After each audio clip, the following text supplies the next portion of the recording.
एक महत्त्वाची बातमी आहे, माझी कन्या निवडणूक लढवण्यासाठी तयार नसल्याचं दिलीप वळसे पाटलांनी म्हटलंय.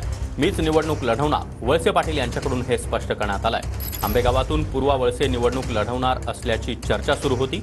दरम्यान वळसे पाटलांनी नाईलाजास्तव निवडणूक लढवू नये असं शिंदे गटानं म्हटलंय.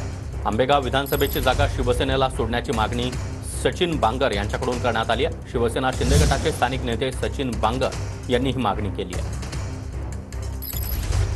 अशी बातमी उठवतात की आता दिलीप वळसे पाटील विधानसभेला उभे राहणार नाही, तर त्यांची कन्या उभी राहणार.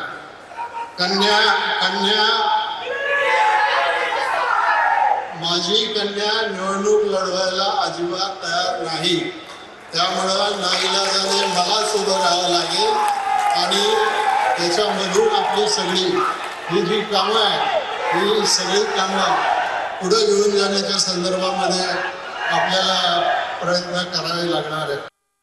साहेबांचं काम राज्यामध्ये खूप चांगलं आहे, परंतु त्यांनी आपलं स्वतःचं मन मोठं करून यावेळेला त्यांचा महायुतीतील घटक पक्ष असणारा शिवसेना पक्ष, ज्यांनी उमेदवारीचा दावा आपल्या पक्षाकडे केलेला आहे, त्यांना जर सहकार्य केलं आणि त्यांना जर शिवसेनेला संधी मिळाली तर निश्चितपणे शिवसेनेची ताकद, राष्ट्रवादी काँग्रेस पक्षाची ताकद, भारतीय जनता पक्षाची ताकद आणि वळसे पाटील साहेबांची मोठी ताकद यामुळे नक्कीच शिवसेनेचा उमेदवार या मतदारसंघामध्ये मोठ्या मताधिक्याने निवडून येईल